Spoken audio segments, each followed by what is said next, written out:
O canal Casa do Audiolivro traz a vocês Crepúsculo, Vida e Marte. Stephenie Meyer, 2015. A todos os meus maravilhosos amigos e leitores, feliz aniversário de 10 anos! É difícil acreditar que faz tanto tempo que tudo começou, mas meus filhos, que eram bebês, hoje são adolescentes enormes, então não dá para escapar da verdade. Obrigada pelos 10 anos de aventuras que superaram até as maiores expectativas que eu poderia ter para a minha vida.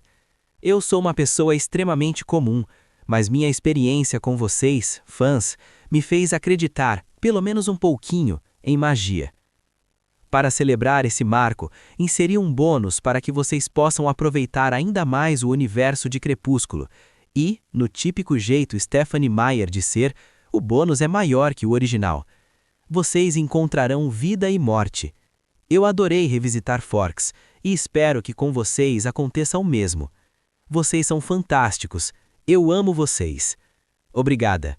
Stephenie. Para os meus garotos, Gabe, Seth e Eli, por me deixarem participar da experiência de ser um garoto adolescente. Eu não teria conseguido escrever este livro sem vocês. Prefácio. Oi, querido leitor! Mais uma vez, feliz aniversário e bem-vindo ao novo extra em comemoração aos 10 anos da primeira edição original de Crepúsculo. Mais uma coisa de cada vez. Sinto muitíssimo. Sei que vai haver muito choro e ranger de dentes porque este novo material adicional A não é totalmente novo e, principalmente, porque B não é Midnight Sun. Se você está achando que eu não entendo sua dor, garanto que minha mãe já deixou isso bem claro para mim. Vou explicar como este extra surgiu e espero que a explicação torne as coisas, se não melhores, ao menos compreensíveis. Pouco tempo atrás, minha agente me procurou e perguntou se havia alguma coisa que eu pudesse fazer para o relançamento em homenagem ao aniversário de 10 anos de Crepúsculo. A editora estava querendo algum tipo de prefácio ou uma carta de feliz aniversário. Eu achei, para ser sincera, achei bem sem graça. O que eu poderia escrever que fosse divertido e empolgante? Nada. Então, pensei em outras possibilidades e, se faz você se sentir melhor, eu até pensei em Midnight Sun. O problema era o tempo. Não havia tempo. Sem dúvida, não o bastante para escrever um livro, nem mesmo meio livro. Enquanto eu refletia sobre Crepúsculo depois de tanto tempo longe da história e discutia o problema do aniversário com amigos, comecei a pensar em algo que eu falava antigamente, em sessões de autógrafo e entrevistas. Bella sempre foi muito censurada por ser salva em várias ocasiões, e as pessoas a acusavam de ser a típica donzela em apuros. A isso sempre respondi que Bella é uma humana em apuros, um ser humano normal cercado de todos os lados por pessoas que são basicamente super-heróis ou super-vilões. Ela também foi criticada por se deixar consumir demais pelo interesse amoroso, como se isso fosse exclusividade de meninas. Mas sempre defendi que não teria feito diferença se o humano fosse homem e o vampiro fosse mulher, ainda seria a mesma história. Deixando o gênero e a espécie de lado, Crepúsculo sempre foi uma história sobre a magia, a obsessão e o frenesi do primeiro amor. Então pensei, e se eu testasse essa teoria? Poderia ser divertido. Como costuma acontecer comigo, comecei acreditando que faria 1 ou 2 capítulos. É engraçado ou triste o fato de que ainda não me conheço bem. Lembra que falei que não havia tempo? Felizmente, este projeto, além de ser divertido, foi rápido e fácil. Acontece que não tem tanta diferença entre uma humana apaixonada por um vampiro e um humano apaixonado por uma vampira. E foi assim que Bo e Edith nasceram. Algumas observações sobre a adaptação. 1. Inverti o gênero de todos os personagens de Crepúsculo, mas há 2 exceções. A maior é com Charles e Renée, que continuaram sendo Charles e Renée. O motivo é o seguinte: Bo nasceu em 1987. Era raro um pai ganhar a guarda de uma criança na época, mais raro ainda se fosse de um bebê. Seria necessário provar que a mãe era incapaz de alguma forma. Tenho dificuldade de acreditar que algum juiz da época, ou mesmo de agora, confiaria a criança a um pai ausente e desempregado, em vez de a uma mãe com emprego fixo e fortes laços comunitários. Claro, atualmente, se Charlie lutasse por Bella, talvez conseguisse tirá-la de René. Assim, o cenário menos improvável é o que acontece em Crepúsculo. O fato de que, algumas décadas atrás, os direitos da mãe eram considerados mais importantes que os do pai, assim como o fato de que Charlie não é do tipo vingativo, tornaram possível que René criasse Bella, e nesse caso, agora, Beau. A segunda exceção é muito pequena, referente a alguns poucos personagens secundários mencionados apenas 2 vezes. O motivo é meu equivocado senso de justiça por pessoas fictícias. Houve 2 personagens no universo de Crepúsculo tratados injustamente ao longo da história. Então, em vez de mexer nesses personagens, dei a eles uma virada. Nada que acrescente à trama. Foi só uma questão minha, eu sendo estranha e cedendo à minha neurose. 2. Há bem mais mudanças no texto do que o fato de Beau ser homem tornaria necessário, então pensei em detalhá-las para vocês. As estimativas a seguir são aproximadas, é claro, não contei todas as palavras que mudei e nem fiz nenhum cálculo de verdade. 5% das mudanças foram feitas porque Beau é um garoto. 5% das mudanças foram feitas porque a personalidade de Beau se desenvolveu de forma um pouco diferente da de Bella. As maiores diferenças são que ele tem mais toque, não se expressa nem pensa com tantos floreios e não é tão irritado. Ele não tem a raiva do mundo que Bella sente o tempo todo. 70% das mudanças ocorreram porque me deixaram mexer no texto 10 anos depois. Pude consertar quase todas as palavras que me incomodavam desde que o livro foi impresso, e isso foi glorioso. 10% foram coisas que desejei ter feito da primeira vez, mas que não me ocorreram na época. Pode parecer a mesma justificativa do item anterior, mas é ligeiramente diferente. Não é o caso de uma palavra que pareça errada ou fora do lugar, e sim de uma ideia que eu queria ter explorado antes, ou de conversas que deviam ter acontecido, mas não aconteceram. 5% foram questões de mitologia, erros na verdade, a maioria relacionada a visões. Quando fui trabalhar nas sequências de Crepúsculo e até em Midnight Sun, em que pude olhar dentro da cabeça de Alice a partir da perspectiva de Edward, a forma como as visões de Alice funcionavam foi refinada. Elas eram mais místicas em Crepúsculo e, ao avaliar isso agora, vi que Alice poderia ter sido envolvida em situações nas quais não foi. Ups! Isso deixa uma sobra de 5% de miscelânea, para mudanças variadas, cada uma por um motivo diferente e, sem dúvida, egoísta. Espero que você se divirta com a história de Beau e Edith, apesar de não ser o que estava esperando. Eu me diverti muito criando esta nova versão. Amo Beau e Edith loucamente. Não previ isso, e a história deles, para mim, renovou o mundo fictício de Forks e o deixou feliz de novo. Espero que também seja assim para você. Se você tiver 1/10 do prazer que tive com esta história, vai ter valido a pena. Obrigada por ler, obrigada por fazer parte desse mundo, e obrigada por ser uma fonte tão incrível e inesperada de alegria na minha vida nessa última década. Com amor, Stephanie. Se o destino dele é estranho, também é sublime. Júlio Verne, 20.000 léguas submarinas. Prólogo. Nunca pensei muito em como morreria, embora nos últimos meses tivesse motivos suficientes para isso.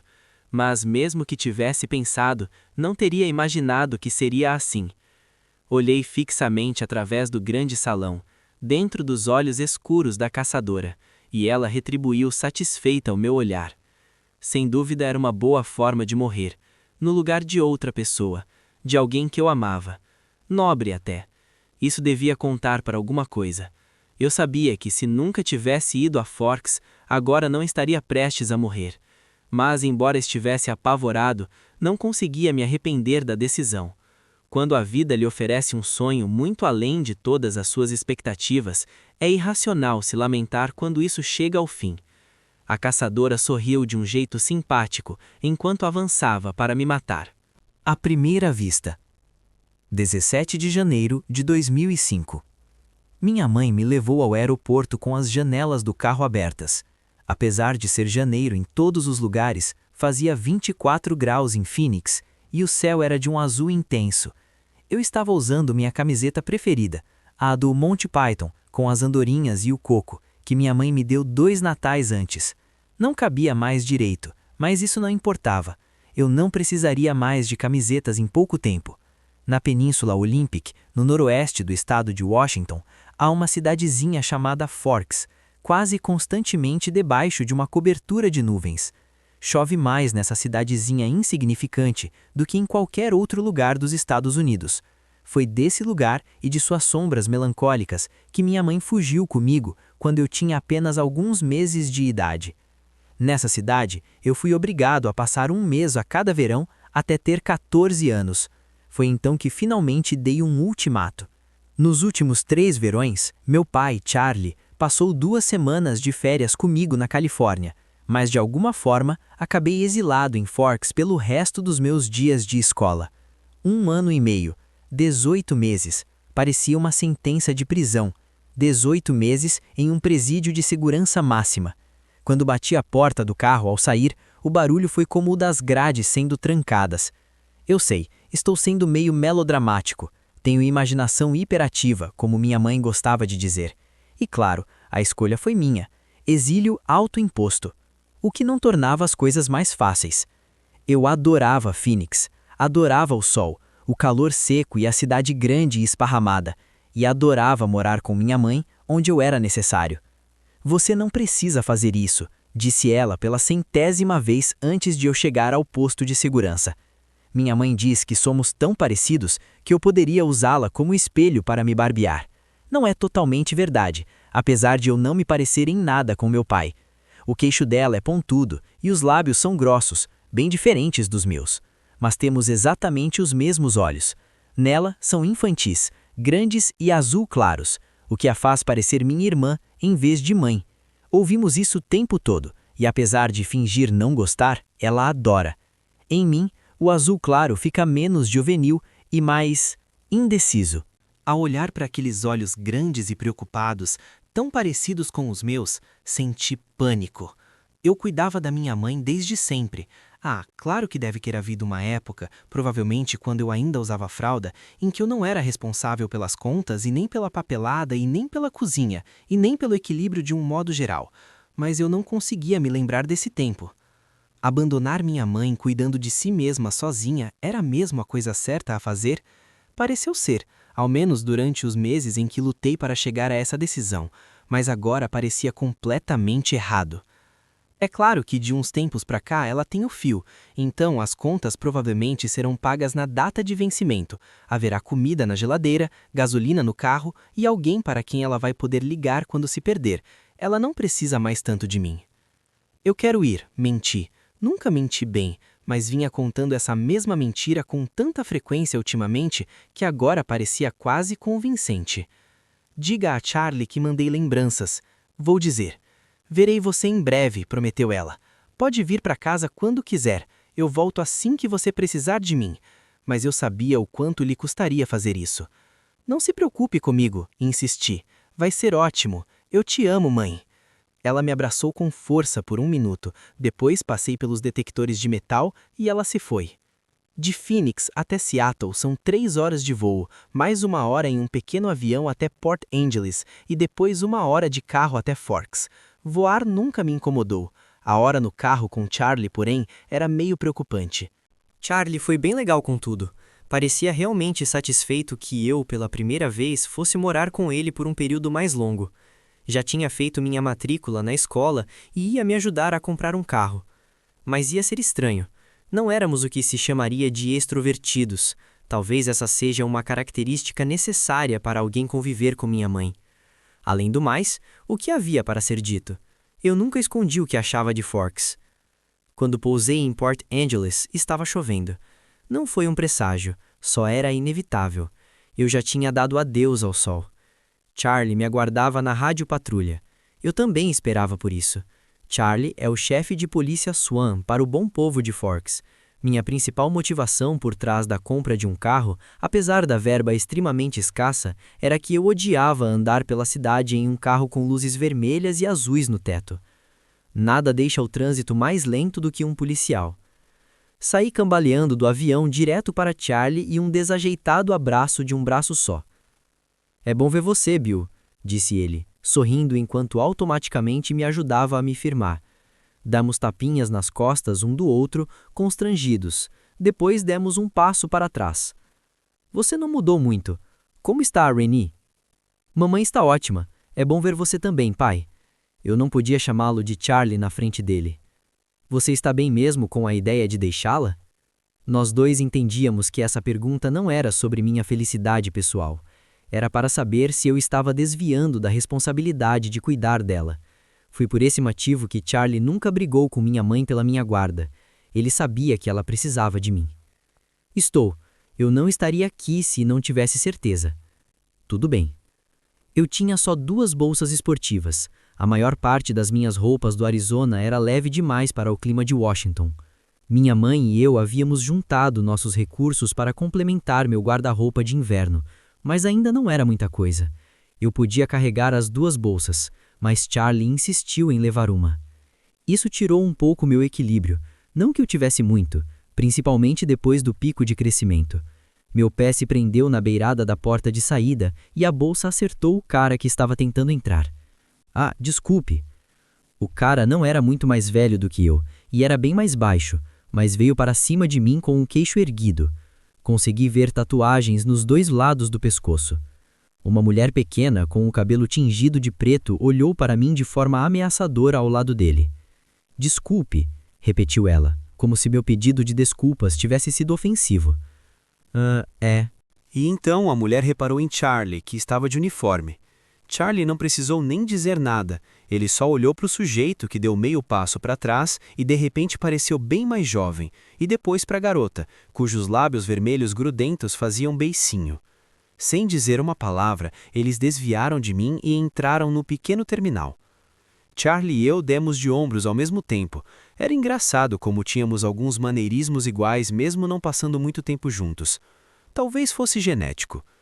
Achei um bom carro para você, baratinho, anunciou Charlie quando já estávamos de cinto e a caminho de casa. Que tipo de carro? Perguntei desconfiado do modo como ele disse um bom carro para você, em vez de simplesmente um bom carro. Bom, na verdade é uma picape, um Chevy. Onde o achou? Se lembra da Bonnie Black de Lapouche? Lapouche é a pequena reserva indígena do litoral próximo. Não. Ela e o marido costumavam pescar com a gente no verão, incentivou Charlie. Isso explicava porque eu não me lembrava dela. Eu era bastante competente em bloquear da minha memória coisas dolorosas. Ela agora está numa cadeira de rodas, continuou Charlie quando eu não respondi. Não pode mais dirigir e ofereceu a picape por um preço baixo. De que ano é? Pude ver pela mudança na expressão dele que era a pergunta que ele esperava que eu não fizesse. Bom, a Bonnie mandou fazer muita coisa no motor. Na realidade, só tem alguns anos. Ele achava que eu desistiria com tanta facilidade. Quando foi que ela comprou? Comprou em 1984, eu acho. Ela a comprou nova? Bom, não. Acho que era nova no início dos anos 60, ou final dos anos 50, no máximo, admitiu ele timidamente. Pai, eu não entendo nada de carros, não conseguiria consertar nada que quebrasse, e não posso pagar um mecânico. Falando sério, filho, o troço funciona muito bem, não fazem mais carros assim. O troço, pensei comigo mesmo. A palavra vinha carregada de possibilidades, como o apelido, na melhor das hipóteses. É barata, barata mesmo. Afinal, essa era a parte determinante. Bom, filho, já está meio que comprado para você, como um presente de boas-vindas. Charlie me olhou de lado com uma expressão esperançosa. Caramba, de graça! Não precisava fazer isso, pai. Eu mesmo ia comprar um carro. Tudo bem, quero que você seja feliz aqui. Ele estava olhando para a estrada à frente ao dizer isso. Charlie nunca ficava à vontade quando se tratava de externar as emoções em voz alta, mas uma coisa que tínhamos em comum. Então, fiquei olhando para frente quando respondi. Isso é demais, pai. Eu agradeço muito. Não era necessário acrescentar que ele estava falando sobre impossibilidades. Não ajudaria em nada fazê-lo sofrer junto comigo. E picape dada não se olham os dentes, nem o motor. Não foi nada, murmurou ele, constrangido com minha gratidão. Trocamos mais alguns comentários sobre o clima, que estava úmido, e a maior parte da conversa não passou disso. Ficamos olhando pela janela. Acho que o lugar devia ser lindo. Tudo era verde, as árvores cobertas de musgo, tanto os troncos quanto os galhos, a terra coberta de samambaias, Até o ar ficava verde ao ser filtrado pelas folhas. Era verde demais, um planeta alienígena. Por fim, chegamos à casa de Charlie. Ele ainda morava na casinha de 2 quartos que comprara com minha mãe nos primeiros tempos de seu casamento. Aqueles foram os únicos tempos que o casamento teve, os primeiros. Ali, estacionada na rua na frente da casa que nunca mudava, estava a minha nova para mim, picape. Era de um vermelho desbotado, com paralamas grandes e arredondados e uma cabine bulbosa. E eu adorei. Eu não era o tipo de cara que curtia carros, então fiquei meio surpreso com minha própria reação. Eu nem sabia se ia funcionar, mas podia me ver nela. Além disso, era um daqueles monstros sólidos que não quebram nunca, do tipo que se vê na cena de um acidente, a pintura sem um arranhão, cercado de peças do carro importado que foi destruído. Caramba, pai, é incrível, obrigado. Entusiasmo de verdade agora. Além da picape ser estranhamente legal, eu agora não teria que andar 3 quilômetros na chuva até a escola de manhã, nem teria que aceitar uma carona na rádio patrulha, que era a pior perspectiva de todas. Que bom que você gostou, disse Charlie rudemente, de novo sem graça. Apenas uma viagem foi necessária para levar minhas coisas para cima. Fiquei com o quarto do lado oeste, que dava para o jardim da frente. O quarto era familiar, me pertencia desde que nasci. O piso de madeira, as paredes azul claras, o teto pontiagudo, as cortinas surradas quadriculadas azuis e brancas na janela, tudo isso fazia parte da minha infância. As únicas mudanças que Charlie fizera foram trocar o berço por uma cama e acrescentar uma escrivaninha à medida que eu crescia. A mesa agora tinha um computador de segunda mão com a linha telefônica para o modem grampeada pelo chão até a tomada de telefone mais próxima. Isso foi uma das exigências da minha mãe, assim poderíamos manter contato facilmente. A cadeira de balanço de meus tempos de bebê ainda estava no canto. Só havia um banheiro pequeno no segundo andar, que eu teria que dividir com Charlie, mas eu já dividia com minha mãe antes e sem dúvida era pior. Ela tinha bem mais coisas e resistia bravamente às minhas tentativas de organizar tudo. Uma das melhores coisas em Charlie é que ele não fica rondando a gente. Deixou-me sozinho para desfazer as malas e me acomodar, o que teria sido impossível para minha mãe. Era legal ficar sozinho, sem ter que sorrir e parecer à vontade. Um alívio olhar pela janela para a chuva forte e deixar os pensamentos ficarem sombrios. A Forks High School tinha apenas 357, agora 358, alunos. Em Phoenix, havia mais de 700 pessoas só do meu ano. Todos os jovens daqui foram criados juntos, seus avós engatinharam juntos. Eu seria o garoto novo da cidade grande, para quem todos olhariam fixamente e sobre quem cochichariam. Talvez, se fosse um garoto descolado, eu pudesse fazer com que isso funcionasse a meu favor, se chegasse com jeitão popular de rei do baile. Mas não dava para esconder o fato de que eu não era esse cara. Nem o astro do futebol americano, nem o presidente da turma, nem o bad boy de moto. Eu era o garoto com cara de que devia ser bom no basquete, mas só até eu começar a andar. O garoto que era empurrado em armários até crescer 20 centímetros de repente no primeiro ano. O garoto que era quieto demais e branco demais, que não sabia nada sobre videogames e sobre carros e nem estatísticas de beisebol e nem nada que deveria conhecer. Diferentemente dos outros caras, eu não tinha um monte de tempo livre para hobbies. Eu tinha um orçamento para controlar, um ralo entupido para desbloquear e compras da semana para fazer. Ou costumava ter. Por isso, não me relacionava bem com as pessoas da minha idade.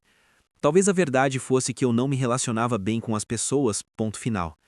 Até a minha mãe, de quem eu era mais próximo do que de qualquer outra pessoa do planeta, nunca me entendeu de verdade. Às vezes eu me perguntava se via as mesmas coisas que o resto do mundo. Se o que eu via como verde era o que todo mundo via como vermelho. Talvez eu sentisse cheiro de vinagre quando as pessoas estivessem sentindo cheiro de coco. Talvez houvesse um problema no meu cérebro. Mas não importava a causa. Só o que importava era o efeito, e amanhã seria só o começo. Não dormi bem naquela noite, mesmo depois de conseguir fazer a cabeça parar de trabalhar. Ao fundo, o ruído constante da chuva e do vento no telhado não desaparecia. Puxei o velho cobertor sobre a cabeça e mais tarde coloquei também o travesseiro. Mas só consegui dormir depois da meia-noite, quando a chuva finalmente se aquietou num chuvisco mais silencioso. Só o que eu conseguia ver pela minha janela de manhã era uma neblina densa, e sentia a claustrofobia rastejando em minha direção. Nunca dava para ver o céu aqui. Era como a cela de prisão que imaginei. O café da manhã com Charlie foi silencioso. Ele me desejou boa sorte na escola. Agradeci, sabendo que as esperanças dele eram perda de tempo. A boa sorte geralmente me evitava. Charlie saiu primeiro para a delegacia, que era sua esposa e sua família. Depois que ele partiu, fiquei sentado à velha mesa quadrada de carvalho em uma das 3 cadeiras que não combinavam e observei a pequena cozinha, com as paredes escuras revestidas de madeira, armários de um amarelo vivo e piso de linóleo branco. Nada havia mudado. Minha mãe tinha pintado os armários 18 anos antes numa tentativa de colocar algum raio de sol na casa. Acima da pequena lareira na microscópica sala adjacente havia uma fileira de fotos. Primeiro, uma foto do casamento de Charlie e minha mãe em Las Vegas, depois uma de nós 3 no hospital em que nasci, tirada por uma enfermeira prestativa, seguida pela procissão das minhas fotos de escola até aquele ano. Era constrangedor olhar aquilo. Os cortes feios de cabelo, os anos de aparelho, a acne que finalmente sumiu. Eu teria de pensar no que poderia fazer para que Charlie as colocasse em outro lugar, pelo menos enquanto eu morasse aqui. Ao observar a casa, era impossível não perceber que Charlie jamais superou a perda da minha mãe. Isso me deixou pouco à vontade. Eu não queria chegar cedo demais na escola, mas não conseguia mais ficar ali. Vesti meu casaco, de plástico grosso e não respirável, como um traje de biossegurança, e saí para a chuva. Ainda estava chuviscando, não o suficiente para me ensopar, enquanto peguei a chave da casa, sempre escondida debaixo do beiral, e tranquei a porta. O chapinhar das minhas novas botas impermeáveis era estranho. Senti falta do habitual esmagar de cascalho enquanto andava. Dentro da picape estava agradável e seco. Bonnie, ou Charlie, obviamente tinha feito uma limpeza, mas os bancos com estofado caramelo ainda cheiravam levemente a tabaco, gasolina e hortelã. Para meu alívio, o motor pegou rapidamente, mas era barulhento, rugindo para a vida e depois rodando em um volume alto. Bom, uma picape daquela idade teria suas falhas. O rádio antigo funcionava, um bônus que eu não esperava. Não foi difícil encontrar a escola, como a maioria dos lugares, ficava perto da rodovia. De cara, não parecia que era uma escola. O que me deu a dica foi a placa, que dizia Forks High School. Era um conjunto de casas iguais, construídas com tijolos marrons. Havia tantas árvores e arbustos que no início não consegui calcular seu tamanho. Onde estava o espírito da instituição, eu pensei. Onde estavam as cercas de tela, os detectores de metal? Estacionei perto do primeiro prédio, que tinha uma plaquinha acima da porta dizendo Secretaria. Ninguém mais havia estacionado ali, então eu certamente estava em local proibido, mas decidi me informar lá dentro em vez de ficar dando voltas na chuva feito um idiota.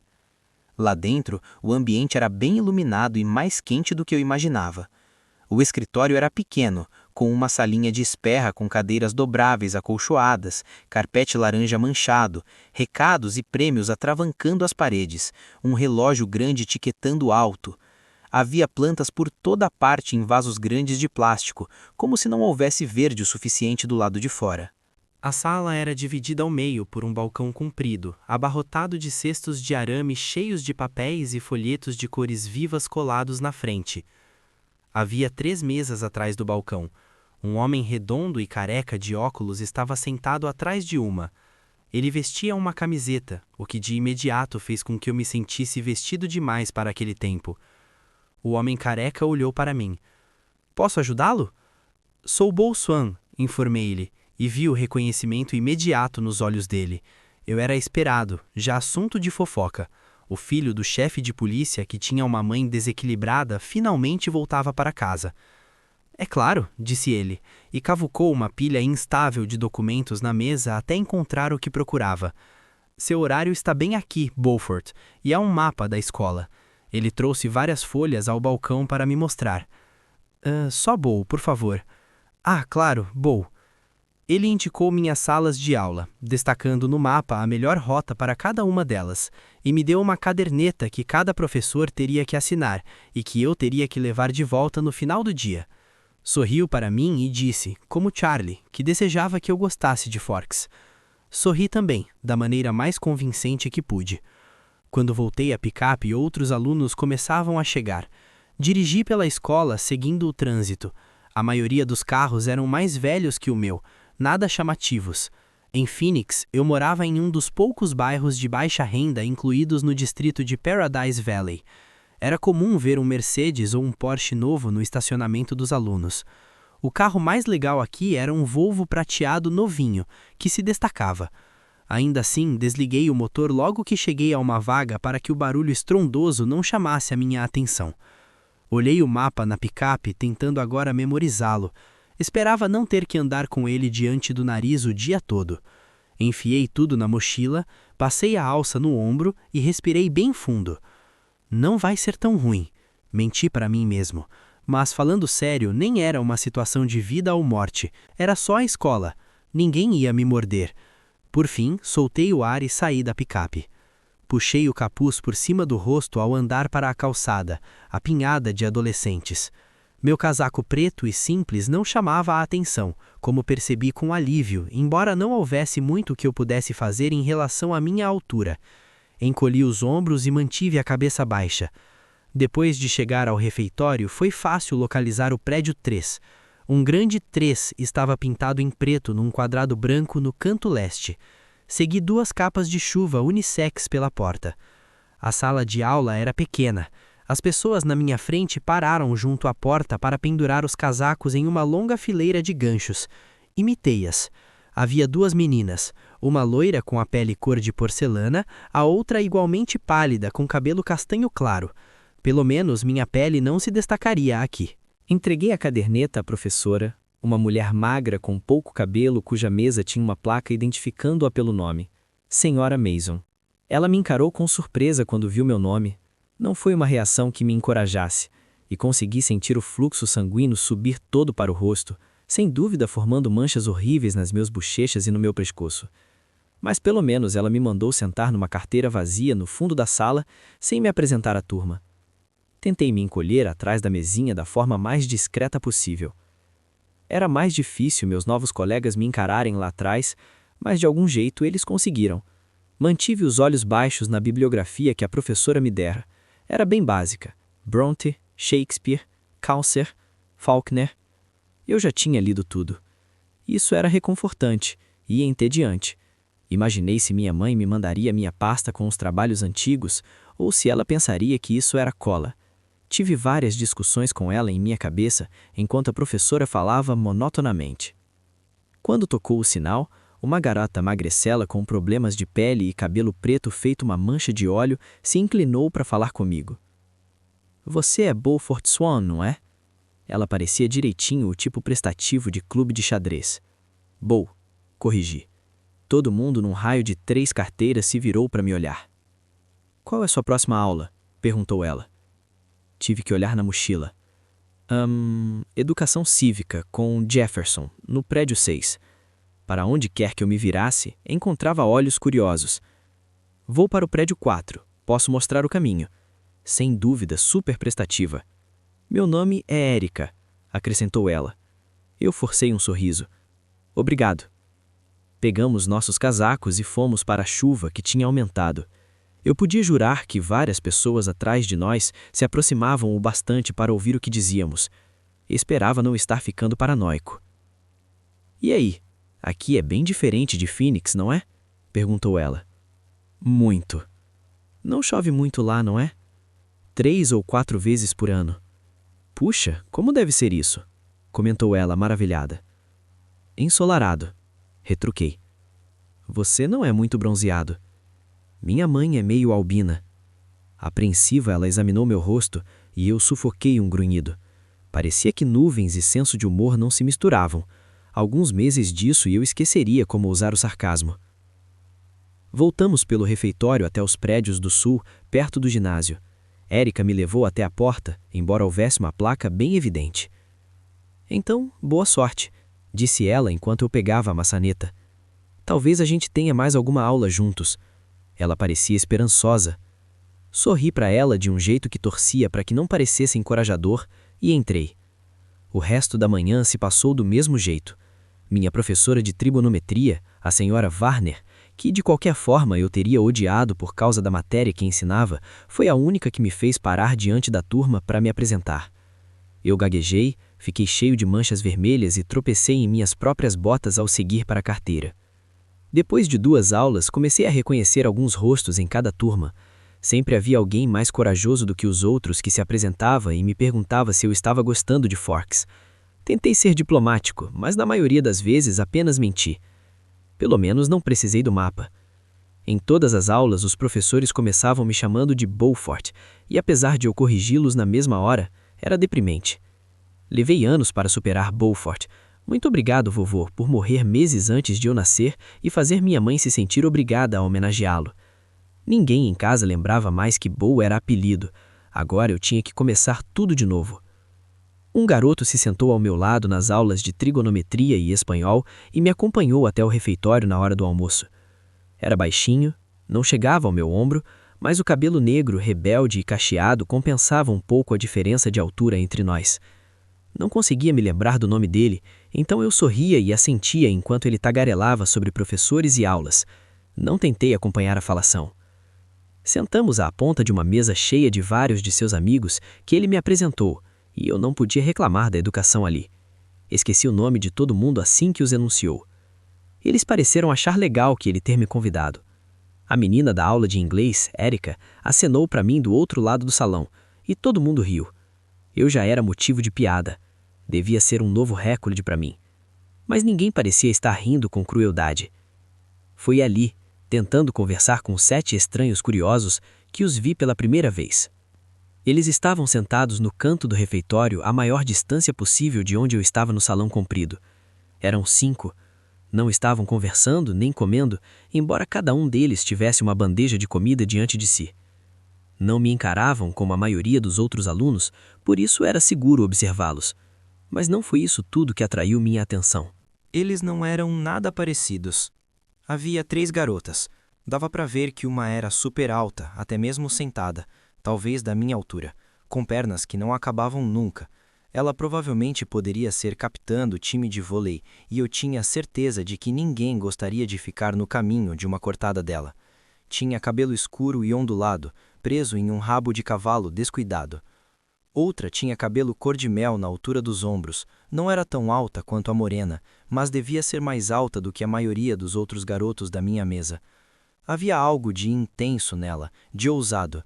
Era meio estranho, mas por algum motivo ela me fez pensar em uma atriz que vi em um filme de ação algumas semanas antes, que matou mais de 10 caras com uma machete.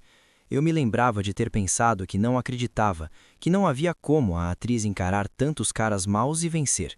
Mas agora estava começando a achar que talvez tivesse acreditado se a personagem tivesse sido interpretada por aquela garota. A última garota era menor, o cabelo um meio termo entre ruivo e castanho, mas diferente dessas 2 cores, meio metálico, tipo cor de bronze. Ela parecia mais nova do que as outras 2, que podiam facilmente estar na faculdade. Os 2 garotos eram opostos. O mais alto, que era mais alto do que eu diria que com 1,95 m ou até mais, era o atleta da escola, e rei do baile, e o cara que tinha prioridade no aparelho que quisesse na sala de musculação. O cabelo loiro e liso estava preso num coque na nuca, mas não havia nada de feminino no penteado. De alguma forma, fazia com que parecesse mais homem. Ele era descolado demais para aquela escola e qualquer outra que eu pudesse imaginar. O cara mais baixo era magro, com o cabelo escuro cortado tão curto que não passava de uma sombra no couro cabeludo.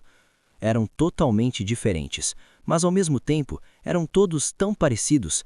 Cada um deles era pálido como giz, os alunos mais brancos que viviam nesta cidade sem sol. Mais brancos do que eu, o albino. Todos tinham olhos muito escuros. De onde eu estava, pareciam pretos, apesar da variação de cor dos cabelos. Também tinham olheiras, arroxeadas, em tons de hematoma.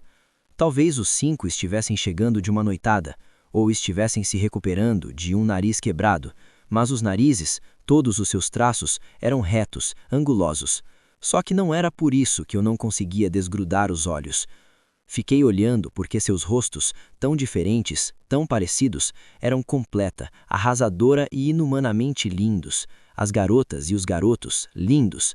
Eram rostos que não se via na vida real, só em páginas de revista ou outdoors, ou em um museu pintados por um antigo mestre como a face de um anjo. Era difícil acreditar que eles eram de verdade. Concluí que a mais bonita de todas era a garota menor com o cabelo cor de bronze, embora eu presumisse que a metade feminina do corpo estudantil votaria no sujeito loiro com cara de ator de cinema, mas elas estariam enganadas. Todos eram lindos, mas a garota era mais do que bonita. Ela era simplesmente perfeita. Era um tipo de perfeição perturbadora e incômoda. Deixou meu estômago embrulhado. Todos estavam olhando para longe uns dos outros, para longe do resto dos alunos, para longe de qualquer coisa em particular, pelo que eu podia notar. Pensei em modelos posando muito artisticamente para propagandas, em tédio estético. Enquanto eu observava, o garoto magro e quase careca se levantou com a bandeja, o refrigerante fechado, a maçã sem nenhuma dentada, e se afastou com passos longos, rápidos e graciosos apropriados para uma passarela. Fiquei olhando, me perguntando se havia uma companhia de dança na cidade, até que ele largou a bandeja no lixo e seguiu para a porta dos fundos, mais rápido do que eu teria considerado possível. Meus olhos dispararam de volta aos outros, que não tinham se movido. Quem são eles? Perguntei ao cara da minha turma de espanhol, cujo nome esquecera. Enquanto ele olhava para verificar de quem eu estava falando, embora já soubesse, provavelmente pelo meu tom de voz, até que ela olhou para nós, a garota perfeita. Ela olhou para o meu vizinho só por uma fração de segundo, e depois seus olhos descos fulguraram para mim. Eram olhos longos, curvados nos cantos, com cílios grossos. Ela desviou os olhos rapidamente, mais rápido do que eu, que baixei o olhar assim que ela se virou para nós. Consegui sentir as manchas vermelhas surgindo no meu rosto. Naquele breve instante, seu rosto não transmitiu nenhum interesse. Era como se ele tivesse chamado o nome dela e ela olhasse em uma reação involuntária, já tendo decidido não responder. Meu vizinho riu uma vez, sem graça, olhando a mesa como eu. Ele murmurou a resposta bem baixinho. São os Cullen e o Hale. Edith e Eleanor Cullen, Jessamine e Royal Hale. O que saiu é Archie Cullen. Todos moram com a doutora Cullen e o marido. Olhei de lado para a garota perfeita que agora fitava sua bandeja, desfazendo um pãozinho em pedaços com os dedos pálidos e finos. Sua boca se movia muito rapidamente, os lábios carnudos mal se abrindo. Os outros três continuavam olhando para longe, mas eu ainda achava que ela estava falando em voz baixa com eles. Nomes estranhos, antigos, o tipo de nome que tem os avós, como o meu nome. Mas talvez fosse moda por aqui, nomes de cidade pequena. Finalmente me lembrei que o meu vizinho se chamava Jeremy. Era um nome perfeitamente comum. Havia 2 boys que se chamavam Jeremy na minha turma de história, na minha cidade. Eles são todos muito bonitos. Que minimização da verdade. Concordou Jeremy com outra risada. Mas todos estão juntos. Royal e Eleanor, Archie e Jessamine, tipo namorando, sabe? E eles moram juntos. Ele deu uma risadinha e balançou as sobrancelhas de forma sugestiva. Eu não sabia por quê, mas essa reação me deu vontade de defendê-los. Talvez só por ele ter falado com um tom tão crítico. Mas o que eu podia dizer? Eu não sabia nada sobre eles. Quem são os Cullen? Perguntei, querendo mudar o tom, mas não o assunto. Eles não parecem parentes. Quer dizer, mais ou menos. Eles não são. A doutora Cullen é muito nova, tem 30 e poucos anos. Os filhos Cullen são todos adotados. Os Hale, os loiros, são mesmo irmãos.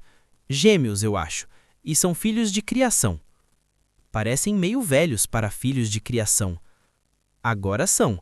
Royal e Jessamine têm 18 anos, mas estão com o Sr. Cullen desde que eram pequenos. Ele é tio dos 2, eu acho. Isso é bem legal. Eles cuidarem de todas essas crianças quando eram tão novos e tudo isso. Acho que sim, disse Jeremy, apesar de parecer que ele preferia não dizer nada positivo, como se não gostasse da médica e do marido por algum motivo, e pelo jeito como olhava para os filhos adotivos, imaginava que podia haver certa inveja. Mas acho que a doutora Cullen não pode ter filhos, acrescentou ele, como se isso tornasse menos admirável o que eles faziam. Durante toda essa conversa, não consegui afastar meus olhos da estranha família por mais de poucos segundos. Eles continuavam a olhar para as paredes e não comiam. Eles sempre moraram em Forks? Perguntei. Como eu podia não tê-los notado em um dos meus verões aqui? Não, só se mudaram há 2 anos. Vieram de algum lugar do Alasca. Senti uma onda estranha de pena e também alívio. Pena porque, apesar de lindos, eles ainda eram de fora. Não eram aceitos. Alívio por eu não ser o único recém-chegado por aqui, e certamente não o mais interessante por qualquer padrão. Enquanto os examinava, a garota perfeita, uma dos Cullen, virou-se e encontrou meu olhar, dessa vez com uma expressão de evidente curiosidade. Quando desviei os olhos rapidamente, me pareceu que o olhar dela trazia uma espécie de expectativa frustrada. Quem é a garota de cabelo avermelhado? Perguntei. Tentei olhar casualmente na direção dela, como se estivesse dando uma avaliada no refeitório. Ela ainda estava me olhando, mas não com cara espantada como os outros alunos hoje. Ela tinha uma expressão meio frustrada, que não entendi. Olhei para baixo novamente. É Edith. Ela é gata, é claro, mas não perca seu tempo. Ela não sai com ninguém. Ao que parece, nenhum dos caras daqui é bom o bastante para ela. Jeremy falou com amargura, depois grunhiu. Eu me perguntei quantas vezes ela tinha rejeitado. Apertei os lábios para esconder um sorriso. Depois, olhei para ela de novo. Edith. Seu rosto estava virado para o outro lado, mas achei, pelo formato do pescoço, que ela também podia estar sorrindo. Depois de mais alguns minutos, os 4 saíram da mesa juntos. Todos eram muito elegantes, até o rei do baile dourado. Era estranho vê-los juntos em movimento. Edith não voltou a olhar para mim. Fiquei sentado à mesa com Jeremy e os amigos dele por mais tempo do que teria ficado se eu estivesse sozinho. Eu não queria me atrasar para as aulas no meu primeiro dia. Um de meus novos conhecidos, que me lembrou educadamente de que seu nome era Allen, tinha Biologia 2 comigo no próximo tempo. Seguimos juntos em silêncio para a sala. Ele devia ser tímido como eu. Quando entramos na sala, Allen foi se sentar em uma carteira de tampo preto de laboratório exatamente como as que eu costumava usar. Ele já tinha parceiro. Na verdade, todas as cadeiras estavam ocupadas exceto uma. Ao lado do corredor central, reconheci Edith Cullen, por seu cabelo metálico incomum, sentada ao lado daquele único lugar vago. Meu coração começou a bater um pouco mais rápido do que o normal. Enquanto eu andava pelo corredor para me apresentar ao professor e conseguir que assinasse minha caderneta, eu a observava, tentando disfarçar. Assim que passei, ela de repente ficou rígida em seu lugar. Ela me olhou tão rápido que fui pego de surpresa, encontrando meus olhos com a expressão mais estranha do mundo. Era mais do que zangada, era furiosa, hostil. Desviei o olhar, chocado, ruborizando de novo. Tropecei em um livro na caminhada e tive que me apoiar na beira de uma mesa. A menina sentada ali riu. Eu estava certo sobre os olhos. Eram pretos. Pretos como carvão. A senhora Banner assinou minha caderneta e me passou um livro, sem nenhum dos absurdos das apresentações e sem mencionar meu nome completo. Consegui perceber que íamos nos dar bem. É claro que ela não teve alternativa a não ser me mandar para o lugar vago no meio da sala. Mantive os olhos baixos enquanto fui me sentar ao lado dela, querendo saber o que podia ter feito para ganhar o olhar hostil que ela me lançara. Não olhei para cima ao colocar os livros na carteira e tomar meu lugar, mas pelo canto do olho vi sua postura mudar. Ela estava inclinada para longe de mim, sentada na ponta da cadeira e desviava o rosto como se sentisse algum fedor. Discretamente dei uma fungada. Minha camisa estava com cheiro de sabão em pó. Como isso podia ser ofensivo? Puxei a cadeira para a direita, dando o máximo de espaço possível para ela e tentei prestar atenção à professora. A aula era sobre anatomia celular, uma coisa que eu já estudara. De qualquer modo, tomei notas cuidadosamente, sempre olhando para baixo. Eu não conseguia deixar de espiar a garota estranha ao meu lado de vez em quando. Durante toda a aula, ela não relaxou um minuto da postura rígida na ponta da cadeira, sentando-se o mais distante possível de mim. A mão estava fechada em punho em cima da coxa esquerda, os tendões sobressaindo por baixo da pele clara. Isso também ela não relaxou. Estava com as mangas compridas da blusa branca puxadas até os cotovelos, e os antebraços eram surpreendentemente rijos e musculosos sobre a pele clara. Não consegui deixar de reparar no quanto a pele era perfeita. Não havia nenhuma sarda, nenhuma cicatriz. A aula parecia se arrastar mais do que as outras. Seria porque o dia finalmente estava chegando ao fim ou porque eu esperava que o punho dela relaxasse? Não aconteceu. Ela continuou sentada tão imóvel que nem parecia respirar. Qual era o problema dela? Será que era seu comportamento normal? Questionei a avaliação que fiz da amargura de Jeremy no almoço. Talvez não fosse só ressentimento. Isso não podia ter nada a ver comigo. Ela nunca tinha me visto na vida. A senhora Banner devolveu alguns testes quando a aula estava quase acabando. Entregou um para mim, para eu passar para a garota. Olhei para o alto automaticamente, 100%, e eu estava soletrando o nome dela errado em pensamento. Era Edith, não Edith. Eu nunca tinha visto aquele nome escrito daquele jeito, mas combinava mais com ela. Olhei para ela quando fui entregar o teste e me arrependi na mesma hora. Ela estava me olhando de cara feia, os olhos pretos e longos, cheios de repugnância. Enquanto eu me encolhia para longe do ódio que radiava dela, a expressão de "se um olhar matasse" passou pela minha cabeça. Naquele momento, o sinal tocou alto, fazendo-me pular, e Edith Cullen saiu da carteira. Ela se movia como uma dançarina, com cada linha perfeita do corpo magro em harmonia com o resto, de costas para mim, e saiu pela porta antes que qualquer outro tivesse saído da carteira. Fiquei paralisado no meu lugar, com um olhar vazio para o local por onde ela saiu. Ela era tão grosseira. Comecei a pegar minhas coisas devagar, tentando bloquear a confusão e a culpa que se espalhavam em mim. Por que eu devia sentir culpa? Não fiz nada de errado. Como poderia? Eu nem fui apresentado a ela. "Você não é Beaufort Swan?" perguntou uma voz de mulher.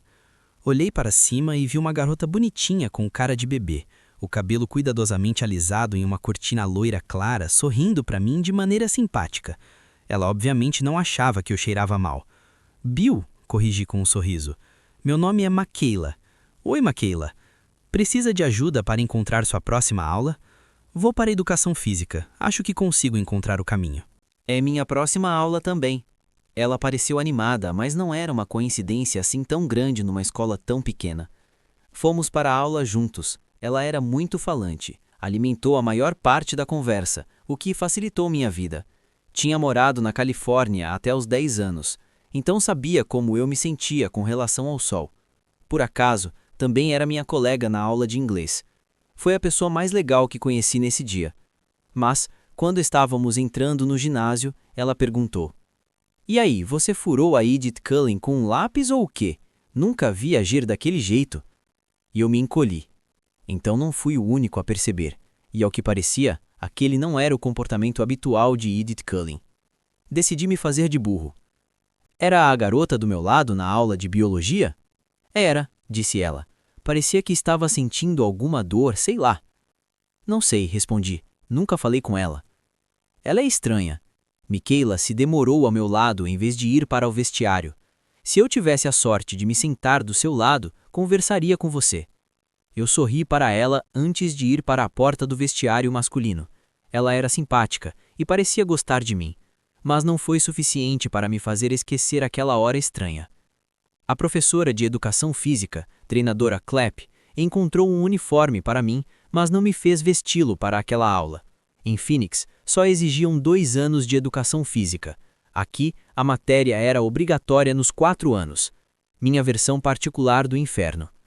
Fiquei assistindo a 4 partidas de vôlei que aconteciam simultaneamente. Lembrando quantas lesões eu sofri e infligi jogando vôlei, e me senti meio nauseado. O último sinal finalmente tocou. Andei devagar para a secretaria para entregar minha caderneta. A chuva tinha ido embora, mas o vento estava forte e mais frio. Fechei o casaco e enfiei a mão livre em um bolso.